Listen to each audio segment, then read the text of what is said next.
중국의 근거지를 두고 검사를 사칭, 영상 통화까지 하는 수법으로 약 1,900명의 돈을 가로챈 보이스피싱 일당이 경찰에 붙잡혔습니다.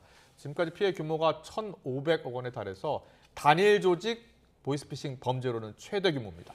네, 피해자 중에는 현직 대학 교수 그리고 의사를 포함한 전문직 종사자가 다수 포함돼 있어서 충격을 주고 있는데요. 사건의 전말은 무엇이고 또 진화하는 보이스피싱의 유형과 대처법 무엇인지 함께 알아보겠습니다. 백기종 전 수서경찰서 강력팀장과 함께합니다. 어서 오세요. 네, 안녕하십니까. 안녕하십니까. 피해자가 1,900명이고요. 네. 피해 액수 1,500억 원에 달합니다. 네. 야, 이 조직이 지금 뭐 70여 명 되는 큰 조직이에요. 네, 지금 그 단일 보이스피싱 범죄 조직으로는 이 경찰에서 최대 피해자 단일 사건으로 예. 그리고 이제 엄청난 그런 어떤 피해액을 이제 그 수사를 해서 이걸 밝혀냈고요. 예. 이 한국인 76명 중에 한국인이 44명입니다. 아. 근데 이제 말씀하셨지만 이 대학 교수, 삼성전자 직원, 의사, 그다음에 공무원, 소위 말하면은 우리가 객관적으로 보는 고수익자들을 상대로 한 보이스피싱이다 하는 특징이 있습니다. 예, 예. 네. 그래서 이제 이런 부분 때문에 굉장히 피해액이 늘었는데 문제는 이런 피해를 당하고도 그 처음에 이게 이제 보이스피싱이라는 걸 모르고 계속해서 뭐 심지어 공기업 직원 같은 경우는 24억, 18억 전 재산 다 날린 경우도 예. 있었습니다. 아, 그래요? 그리고 정말 안타까운 거는 먼저 말씀을 드릴 예, 건 예.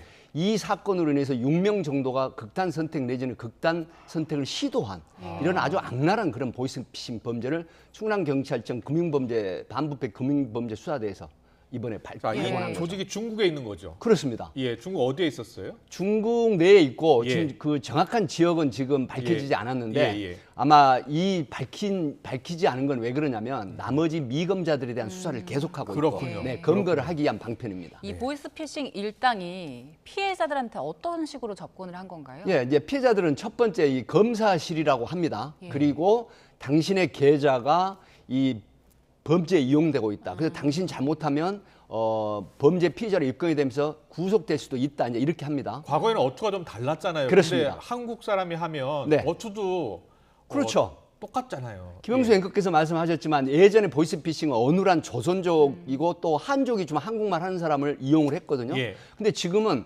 한국인들 아주 표준말을 쓰거나 경기도 말을 그렇군요. 쓰는 이런 예. 사람들이 이제 이용을 하는 거예요. 그래서 지금 앵커께서 질문하신 것처럼 그렇게 해가지고 이제 어떤 형태냐면 화상 통화를 유인을 합니다. 근데 그러기 전에 뭘 하냐면 당신의 지금 계좌를 확인해야 되고 지폐 일련 번호를 확인해야 되는데 내가 요구하는 보안 앱을 깔아라. 그래서 우리가 보통 URL 오지 않습니까? 예, 뭐 예. 소포 주소 변경. 네. 이럴 때 이제 그걸 의심을 하지 않고 클릭을 하게 되면 악성 앱이 설치가 되죠. 그 누르지 말라고 그렇게 많이 돼서 하잖아요. 그렇게 돼서 결국은 이런 얘기까지 합니다. 검사 이게 보여주죠. 그다음에 검찰청 깃발도 보여주고 이 체포 영장도 보여줍니다. 사무실을 가짜로 꾸미고. 네네 예. 화상 통화를 그렇게 하고 이제 의심을 하지 않습니까? 예. 실제 이 대학 교수 10억 피해 당한 이 대학 교수가 그렇게 했는데 예. 어떻게 하냐? 당신이 못 믿겠으면 112 신고를 해봐라. 근데 어떻게 하냐? 악성 앱이 깔리면서 중계기를 이용해 가지고 112로 전화하면 경찰서로 가는 게 아니라 그 조직원들 전화로 연결이 돼버린 거예요. 그렇군요. 중계기를 이용해서. 그래서 예. 모두 쏟게 되는 거죠. 네. 그러니까 전화를 끊자마자 112에 신고했는데 거기서 또 다시 연결해주면 또 다시 범죄 조직으로 또 연결되는 거예요? 그러니까 이런 겁니다. 방금 말씀하신 것처럼 예, 예. 이제 그 범죄 조직으로 보이스피싱 조직으로 연계되잖아요. 예. 그러니까 내가 112 신고를 했는데 당연히 경찰에서 받는 걸로 생각을 하죠. 그러니까 이제 믿고서 예를 들어 대학 교수 같은 경우는 2억을 보냈다가 완전히 속겠네요. 나머지 8억을 또 그대로 보내는. 저 신분증도 저렇게 위조했나 보죠? 네, 신분증뿐만이 아니라 뭐 깃발, 그다음에 심지어 체포 영장까지도 이 보여주는 이런 치밀한 어떤 그 범죄 조직인 거죠. 네. 결국에는 악성 앱을 깔았기 그렇죠. 때문에 112로 연결이 안 된 거잖아요. 네. 이 악성 앱 같은 경우에 따로 뭐 앱스토어에서 거르는 장치가 없습니까? 사실은 이제 그 전화기마다 틀리긴 한데 앱스토어를 거르는 장치는 경찰청에서 제작한 시티즌 코난이라는 게 있습니다. 예, 예. 이런 앱을 사전에 깔아 놓는다든가 그다음에 이제 또 하나가 뭐가 있냐면은 그 디바이스 케어라고 이런 거 있고요. 그다음에 뭐 V3라고 하는 이런 그가 있는데 이런 부분들이 사전에 깔아 놓으면은 예. 이게 이제 그 악성 앱을 방지하는 경우가 있기 때문에 지금 일반 시민들이 가장 그 접촉하기 좋은 거는 경찰청에서 이 만든 제작한 예. 시티즌 코난을 깔아주시면 악성 코드가 방지가 되는 그런 시티즌 코난이요? 네, 시티즌 코난이라고 이 경찰청에서 제작한 겁니다. 예, 예, 예. 그거 좀 먼저 일단은 안전한 거니까 깔아놓으면 그렇습니다. 예, 보이스피싱 조직이 만든 앱은 안 깔리는 거예요. 네, 악성 앱이 이제 그 구별이 돼가지고 예. 깔리지를 않는 그런 예방 효과가 있죠. 자, 이 일당이요. 지금 보니까 2017년부터 2023년 4월까지 사기를 친 거예요. 네, 거의 한 5년간요. 그렇습니다. 예, 5년 동안 사기를 쳤는데 다 몰랐다는 거예요. 1,900명이. 지금 사실은 충남경찰청 반부패 경제범죄수사대 이 사건 예, 했지 예. 않습니까? 이제 피해자가 계속 늘어나면서 고수익자가 계속 그 피해자가 발생을 하니까 네. 2년 전부터 이 사건을 취합을 하게 됩니다. 아, 그래가지고 서버가 어디 있느냐 중국에 있다는 걸 알고요. 그렇군요. 그동안에 통신 수사, 계좌 추적, 그 다음에 이제 인출책이나 이런 어떤 대포 통장 모집책 이런 사람들을 모두 이제 확보를 합니다. 예, 예. 특정을 그래서 일거에 이 전원 그 검거를 하는 그런 어떤 작전을 펼쳐서 이번에 성과를 내게 된 겁니다. 네. 네. 자, 그럼 돈이 어떻게 빼돌려졌는지 좀 돈은 이야기해 이렇게 주세요. 합니다. 예. 예를 들어서 이제 저쪽에서 가차명 계좌, 대포 계좌를 이제 알려줍니다. 대포 어떻게 계좌를 하냐? 알려주고요. 네. 예. 당신이 지금 범죄 수법에 이용이 되고 있고 당신이 잘못하면 피의자로 입건이 될 수 있으니까 아. 그걸 우리가 수사기관에서 믿게 하기 위해서 집회 일련 번호라고 하는 부분도 쏘갔다는 게 참 이해가 안 되는데 네. 일련 번호가 지폐에 적혀 있는 그 번호를 말하는 그렇죠. 건가요? 그러니까 이제 신공 같은 경우는 뭐 일렬 번호가 나오지 않습니까? 네, 네. 그럼에도 불구하고 쏘은 거는 바로 앞에서 말씀드린 의심스러우면 112로 신고해봐. 그리고 깃발이나 검찰청, 검사, 법복 이런 걸 다 보여준단 말이죠. 예, 예. 그렇게 해서 이제 그쪽에서 요구하는 계좌를 보내면 거기다가 이제 입력을 합니다. 계좌에 송금을 입력을 합니다. 하면요. 한번 보내보는 거죠. 그렇죠. 예. 뭐 예를 들어 대학 교수 같은 경우나 공기업 직원 24억, 18억 같은 경우도 이런 형태거든요. 그렇게 해서 이 돈은 완전하게 당신한테 도로 환급이 된다. 그러면 나머지도 확인을 해야 된다. 그렇지 않으면 당신이 불이익을 받을 수 있다라고 하니까 나머지도 또 보낸단 말이죠. 그리고 나서 이제 돈을 어느 정도 다 뽑았다고 생각을 하는 거죠. 속칭. 예. 그러면 끊어버립니다. 그때 사기 피해를 당했다는 걸 알게 자, 됩니다. 돈이 없는 사람한테는 대출을 받으라. 네. 그렇게 해서 대출 받기 위해서 또 가로챘다면서요. 실제로 대출을 받습니다. 왜 그러냐면 만약에 대출을 받지 않는 상황이면 당신의 신용 정도가 의심스럽고 이건 범죄에 활용이 됐을 가능성이 있다. 이렇게 하니까 굉장히 뭐 브레인 역할을 하는 교수나 의사나 공기업 직원이나 뭐 삼성전자 직원이나 이런 어떤 전문직에 종사하는 사람도 쏘을 수밖에 없는 거죠. 예. 그러니까 다시 말씀을 드리면 가장 쏘은 건 뭐냐면 악성 앱이 설치가 되면서 그 상대방 보이스 조직원들이 보여주는 검사, 영장, 깃발, 법복 이런 거에 쏘가 넘어갔고요. 네, 네. 그다음에 두 번째는 뭐냐? 112 신고나 금융감독원 했는데 그 전화가 보이스 조직이 받아서 예. 아 맞다. 그 검사 있다. 아. 실제로 수사하고 있다. 이렇게 되니까 속지 않을 사람이 없었던 거예요. 그렇겠네요. 시청자분들께서 잘 알아두셔야 될 게 국가기관에서는 이런 식으로 뭐 내가 검찰이다라는 거를 이런 식으로 보여준다거나 아니면 네. 대출을 받으십시오 이렇게 요구를 하지 않죠. 앵커께서 정말 좋은 질문 하셨는데 첫 번째 이 공공수사기관에서는 절대로 개인정보를 요구하지 않습니다. 예, 계좌로 예. 또 현금을 이첩하라 뭐 이체하라 이런 얘기 절대 안 하고요. 그렇죠. 그다음에 수사하는 장소 뭐 경찰, 검찰, 법원 이런 부분을 절대 보여주지 않습니다. 그래서 이런 거라면 무조건 보이스 피싱이다라고 예. 생각을 하고 그냥 끊어버리고 뭐 URL 또 삭제를 해버리는 이런 부분이 필요하고 악성 앱 코드 같은 경우도 이 바로 그 설치한 부분을 바로 삭제를 해버리면 그 이후에 피해가 중단됩니다. 아, 삭제만 하면 괜찮습니까? 그렇습니다. 그 네. 악성 앱을 혹시 깔았을 때 내가 이거 악성 앱이다 하고 알 수 있는 방법이 있나요? 지금 구별은 안 됩니다. 이제 뭐 그 휴대폰마다 틀리긴 하지만 대체로 악성 앱이 깔렸다고 해서 통화를 하거나 아니면 URL 클릭을 했음에도 불구하고 이게 악성 앱이라는 게 알 수가 없습니다. 그런데 이런 부분을 알고 싶으면은 이 소위 말하면 인터넷 진흥원 같은데 이런 데다 문의를 하시거나 아니면 경찰청 사이버 수사팀 같은 데다 알려주시면 그걸 밝혀낼 수가 있는 그런 시스템이 있습니다. 그렇군요. 그런데 이번 이 범죄 조직 잡고 보니까 뭐 딥페이크 기술을 이용한 사기도 준비하고 있었다면서요? 개발 중이었는데 예. 딥페이크가 우리 김영수 앵커 아시지만은 네. 보통 유명인들의 얼굴을 끌어다가 야동이라든가 아니면 예. 어떤 그 나체 영상을 합성을 해가지고 네, 유포를 네. 하게 되죠.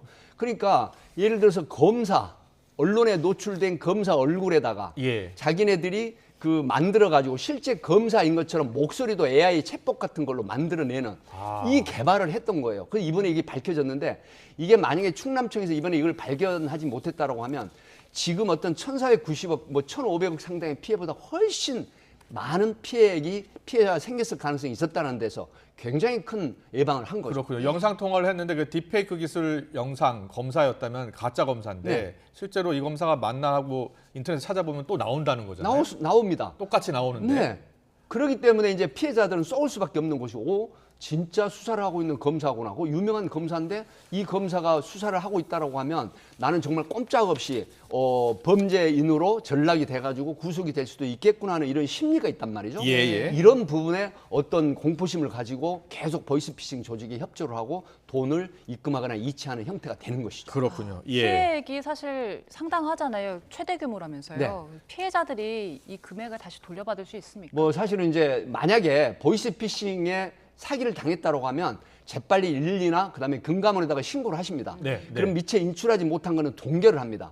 그리고 나중에 보이스피싱 사기를 당했다는 증거를 경찰로부터 받아가지고 제출하게 되면 나머지 금액, 동결된 금액은 도로 환급을 받을 수 있고요. 예. 또 하나 덧붙여 말씀을 드리면 예를 들어서 이번에 조직원들이 44명 정도가 만약에 체포가 됐잖아요. 예. 그래서 뭐 구속이 됐다 그러면은 이 사람들이 양형에 있어서 이 피해자하고 합의를 하는 거하고 안 하는 건 굉장히 차이가 있습니다. 네. 그래서 양형의 어떤 그 형의 감경이나 감면을 받기 위해서는 합의금으로 어느 정도 환급받을 수 있지만 네, 네. 그러나 예를 들어서 공기업 직원이라든가 어떤 그 자산가가 24억, 18억, 그다음에 서울대학 교수가 10억 이런 부분의 전체를 환급받거나 변제받을 수 있는 길은 현재로서는 없습니다. 네. 범죄 수익인데 돌려받을 수가 없어요. 그렇죠. 왜냐하면 지금 중국에 이미 입금된 돈은 모두 은닉이 돼버리거나 이 은폐가 돼 있기 때문에 그걸 추적해서 찾아낸다고 하는 거는 굉장히 어렵습니다. 다만 범죄 수익 은닉 규제에 관한 법률에 한국 같으면 찾아낼 수가 있습니다. 예. 시간이 네, 걸려도. 네. 그러나 중국 공안하고